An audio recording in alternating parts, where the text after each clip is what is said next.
प्रायोजक है दगरू सेठ jewellers, GM road near radio station. Darbhanga पहुंची सीबीआई की टीम, चैम्बर ऑफ कॉमर्स के सदस्यों से की मुलाकात, कई बिंदुओं पर की चर्चा। दरभंगा चैम्बर ऑफ कॉमर्स के सदस्यों की एक बैठक सोमवार को टाउन हॉल के निकट होटल कृष्णा रेसिडेंसी के सभागार में पटना से आई सीबीआई टीम के साथ एक बैठक आयोजित की गई। बैठक की अध्यक्षता करते हुए चैम्बर ऑफ कॉमर्स के अध्यक्ष अजय कुमार पोदार ने सभी पदाधिकारियों का सदस्यों का स्वागत किया।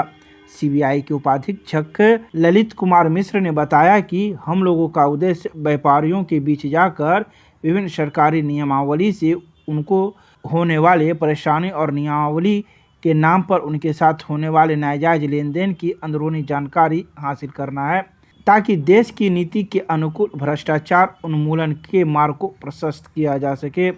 उन्होंने यह भी जानकारी दी कि इस संदर्भ में ना तो हमें किसी प्रमाण की ज़रूरत है और ना ही हमें आपके नाम का उपयोग करना है। आपकी पहचान गोपनीय रखी जाएगी। आपसे प्राप्त जानकारी के आधार पर हम अपना एक प्रतिवेदन तैयार करेंगे जो भारत सरकार को सौंपेंगे, ताकि व्यवस्था में सुधार किया जा सके। पटना से आए हैं हम, और मैं LK Mishra DSP, Shri Surendra दीपावर DSP और श्री अमित कुमार सीनियर इंस्पेक्टर, हम लोग आए हैं। और चेयरमैन साहब से बात हुई थी, प्रेसिडेंट साहब से बात हुई थी, और हम लोग आए थे जो व्यापारियों के जो बिजनेस में जो सेंट्रल गवर्नमेंट ऑफिस में क्या सब परेशानी होती है, और कहीं किसी तरह का उनको अगर घूस का डिमांड किया जाता है या उनको अननेसेसरी हैरेसमेंट किया जाता है, तो वो उनके कुछ अगर ये है और उनकी जायज़ कंप्लेंट है तो उसको हम लोग अपना शेयर करेंगे नंबर, और उनसे भविष्य में भी आग्रह करेंगे कि अगर जिस तरह की लगती है जो उनको उनके सही काम के लिए भी उनको अगर प्रताड़ित किया जाता है, उनको बार बार परेशान किया जाता है, तो वो कंप्लेंट हमारे यहाँ लॉन्च करें। अगर उस पर एक्शनेबल होगा, अगर वो तो उनके अधिकारी के खिलाफ एक्शन लिया जाएगा। इसी के लिए हम लोग आए हैं।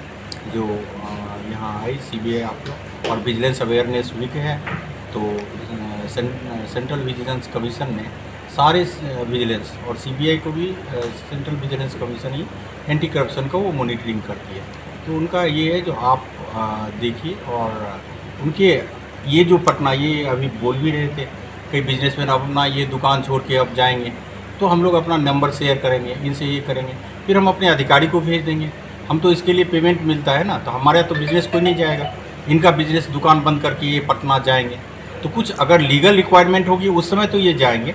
फिर अगर वो लीगल रिक्वायरमेंट नहीं है, जैसे कोर्ट में जाना है, वो जाएंगे।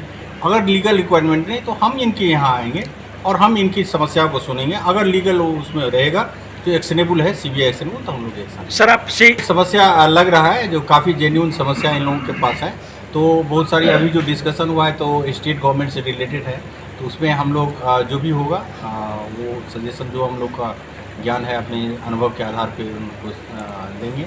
और फिर अगर सेंट्रल गवर्नमेंट से कोई रिलेटेड बात आएगी तो उसमें क्या किया जा सकता है हम लोग करेंगे।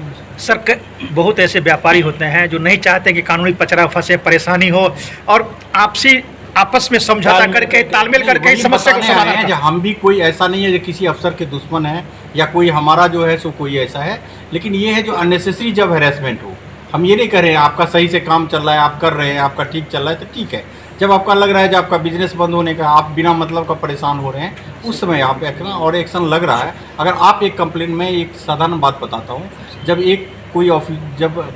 व्यापारी कंप्लेंट करते हैं तो उनको तो थोड़ा सा परेशानी होती है, लेकिन उसके कारण करीब 25-50 जो होते हैं सारे फाइल निकल जाते हैं। वहाँ कंप्लेंट वहाँ रहती नहीं है, कम से कम 5-6 महीना साल भर तो उस ऑफिस में किसी तरह का सारा काम दर तुरंत होते रहता है। इसका असर पड़ता है, भले ही आपको उसका फ़ायदा ना हो, लेकिन दूसरे को तो फ़ायदा मिलता है। इससे काफ़ी फ़र्क पड़ता है। जब एक अपराधी, जैसे डॉक्टर साहब ने बताया, जब कोई पकड़ा जाता है एक पैसा लेके उसी ऑफिस में, तो दूसरा हिम्मत नहीं करता है 2-4-6 महीने तो कम से कम नहीं करता। और तो इसलिए ये सब फ़र्क पड़ती है। उनको थोड़ा दिक्कत होता है, जैसा बता रहे थे, इनको बार बार कोर्ट में जाना पड़ता है, लेकिन उससे दूसरे को भी फ़ायदा होता है। तो कम हमेशा अपने लिए सोचना नहीं चाहिए, कभी दूसरों के लिए सोचना। अच्छा, और जो आम लोग हैं या जो और व्यापारी हैं, सिर्फ इन्हीं प्रकार के जो व्यापारी वर्ग हैं उनके साथ ही ऐसा आपका ये वार्तालाप हो रहा है कि और लोग यहाँ उनके साथ भी ऐसे जो नहीं भी आए हैं तो सर के थ्रू से उन सबको हम लोग ये संदेश भिजवाएंगे। हम लोग अपना नंबर शेयर रखेंगे और सबके लिए है, हम लोग सबके लिए समान है। जो नहीं भी आए उनके लिए भी उतने ही हम लोग हमारे हेड ऑफ द ब्रांच का मेल आईडी है,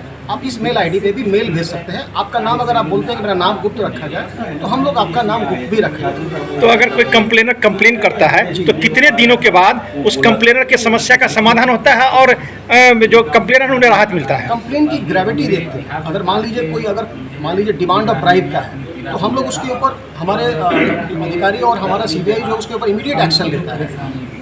ऐसा नहीं है कि मान लीजिए आपने अगर कंप्लेन कर दिया तो हम लोग डायरेक्टली उसके पास वेरीफाई, हम लोग उस जेन्युइनिटी को वेरीफाई करते हैं कि क्या वास्तव में वो पब्लिक सर्वेंट पैसा मांग रहा है, किस पर्पस के लिए मांग रहा है, क्या मोटिव है, वो सारा हम पहले इंटरनली वेरीफाई करते हैं, उसके बाद ही हम उसके ऊपर एक्शन लेते हैं। ऐसा नहीं कि अगर हम मान लीजिए कि आपने कंप्लेन कर दिया तो हमने उसके ऊपर एक्शन नहीं लेता। हम लोग उसको देखते हैं कि क्या वो जेन्युइन है कि नहीं, वेरिएबल है कि नहीं, और प्राइम फैसाई उसमें केस बनता है कि नहीं, तभी हम लोग उसके ऊपर एक्शन लेते हैं। तो सर क्यों नहीं इस प्रकार के नंबर को पूरे शहर में जो मुख्य स्थान है शहर में, चैम्बर ऑफ कॉमर्स के माध्यम से ही पूरे शहर में सार्वजनिक किया जाए कि आम लोगों को भी राहत मिलेगा और लोग इससे उन्हें लाभ भी मिलेगा? मैं इस संबंध में कहना चाहता हूँ कि सीबीआई एसएमएस कैंपेन के थ्रू मास मैसेज फ्लैश होता है। आप उसमें देखेंगे कि उसमें मेल आईडी भी रहता है, नंबर भी सीबीआई का रहता है, और लोगों से अपील भी की जाती है कि अगर कोई केंद्र सरकार का कर्मचारी, इंश्योरेंस हो, बैंक हो, सेंट्रल एक्साइज हो, कस्टम्स हो, आपका इनकम टैक्स हो, जितने भी केंद्र सरकार के उपक्रम भी हैं, उनके कर्मचारी अगर किसी को परेशान करते हैं या उनसे पैसा डिमांड करते हैं या अनुचित रूप से उन्होंने अगर कोई धन अर्जित कर लिया है, उसकी सूचना आप हमें दीजिए। ये तो हमारा हमेशा कैंपेन रहता है और अपील पब्लिक से हमारा ये अपील हमेशा रहता है। अपना परिचय दे दीजिए। मेरा नाम इंस्पेक्टर अमित कुमार है, मैं CBI anti corruption branch Patna शाखा में पदस्थापित हूँ। के द्वारा लोगों से अपील करूंगा कि अगर उनको कोई भी शिकायत है केंद्र सरकार के सरकारी कर्मचारियों से जो अपने जायज़ काम के लिए रिश्वत की मांग कर रहा है, तो वो उसकी शिकायत सीबीआई को करे और सीबीआई उसके ऊपर वेरिफिकेशन के बाद तुरंत कार्रवाई करेगी और राहत देने का प्रयास करेगी। सर, अब केंद्र सरकार की बात की, राज्य सरकार के कर्मी भी अगर इस प्रकार से भयादोहन करते हैं तो क्या उन पर भी कार्रवाई होगी क्या? हाँ, राज्य सरकार का एक अलग महकमा है, तो राज्य सरकार से संबंधित जितनी भी शिकायतें हैं तो उसके ऊपर राज्य सरकार का संबंधित विभाग निगरानी ब्यूरो वो उसके ऊपर कार्रवाई करेगा, और केंद्र सरकार से संबंधित कर्मचारी और विभागों से संबंधित कार्रवाई सीबीआई करती है। अपना परिचय। मैं सुरेंद्र दीपावत, उपाधीक्षक सीबीआई पटना। इनसे जो वार्ता हुई है उसमें मुख्य उद्देश्य है इनका कि केंद्रीय सरकार की नीतियां, उनके विभाग जिनसे व्यापारियों का वास्ता पड़ता है, उसमें उचित काम करवाने के लिए जो अनुचित दबाव पड़ता है उससे मुक्ति का रास्ता क्या हो सकता है। कुछ तो व्यापारी मान लीजिए कि ठीक है परिस्थिति बस एडजस्ट करके चलता है, लेकिन जब पानी सर से ऊपर जाता है तब ये हमारे लिए मददगार होंगे। और मददगार में ये किस तरह की मदद करेंगे, व्यापारियों को जब ये भरोसा इन पर हो जाएगा कि इनके यहाँ जब हम मदद मांगने जाएंगे तो हमको वो सरलता से मदद मिलेगी और भविष्य में उसके कारण कोई परेशानी नहीं आएगी, तो निश्चित रूप से व्यापारी अपनी समस्याएं लेके इनके यहाँ जाएंगे। और उम्मीद करते हैं कि जिस ढंग का इन लोगों ने एक अभी विचार रखा है कि व्यापारियों को निश्चित रूप से उससे राहत मिलेगी। और जो जानकारी इन्होंने यहाँ दी है, साइबर क्राइम के लिए एक नंबर दिया है 1033, इसको हम लोग चैम्बर 1033 बोल के आप कंफ्यूज हो, बता दें उसको हम लोग मैसेज कर अपने चैम्बर के ओर से सारे व्यापारी समाज के बीच में सर्कुलेट करेंगे। और वैसे इन्होंने कहा ही है कि ये व्यापारी समाज के अलावा भी कभी कॉलेज में छात्रों के बीच, कभी यूनिवर्सिटी में जाते रहते हैं। निश्चित रूप से इसका लाभ समाज को और समाज के हर तबके को मिलेगा। सभी पदाधिकारी निश्चित रूप से इसका लाभ मिलेगा, क्योंकि अभी तक व्यापारी अपनी समस्याओं के लिए खोजते थे कि हम कंप्लेन करने कहाँ जाएं। आज इन्होंने आकर के एक रास्ता दिखलाया है कि कंप्लेन करने के लिए हमारे यहाँ आइए, और हम आपको इस ढंग से भी नहीं परेशान करेंगे कि आपने अगर कंप्लेन लॉन्च कर दिया तब आप पटना का चक्कर लगा रहे हैं। कुछ ज़रूरी काम ऐसे हो सकते हैं जिसके कारण आपको पटना जाना पड़े, लेकिन आपकी जानकारी हासिल करने, आपका वक्तव्य लेने, आपका स्टेटमेंट लेने, इसके लिए हमारे ही पदाधिकारी आपके दरवाजे पर आएंगे। ये बहुत बड़ी बात है। और निश्चित रूप से इनके इस काम से, इनके इस कदम से व्यापारी अपने ऊपर होने वाले अत्याचार से मुक्ति के लिए इनका सहयोग लेंगे। अपना परिचय दे दीजिए। अजय कुमार पोद्दार, अध्यक्ष चैम्बर ऑफ कॉमर्स। डीएसपी साहब श्री ललित जी का, हमारे अध्यक्ष जी का सब प्रवचन लिया ही है। एक पहले क्या था, सीबीआई का नाम से अरे सीबीआई वाले आ रहे हैं, तो आज इन्होंने आकर के एक तो वो जागरूक किया है हम व्यवसायियों को, जागरूकता का कार्यक्रम, और ये मन से निकाल दिया कि सीबीआई के नाम से कोई घबराने की बात नहीं है, कोई जेन्युइन बात है, कोई समस्या है, आप सीधा हमसे संपर्क करिए और हम लोग इसको अपने अन्य व्यापारियों तक इसको पहुंचाएंगे और जिनकी वो समस्याएं होंगी जो वो चाहते हैं, और केंद्र सरकार के प्रति भी हम आभार प्रकट करेंगे कि उन्होंने इस तरह की व्यवस्था की। आज तक हम लोग को चैम्बर को 50 साल हो गया, 73 में हुआ था, आज 50 साल में पहली बार कोई सीबीआई के पदाधिकारी आए हैं ये जानने के लिए, हमारे दरवाजे आए।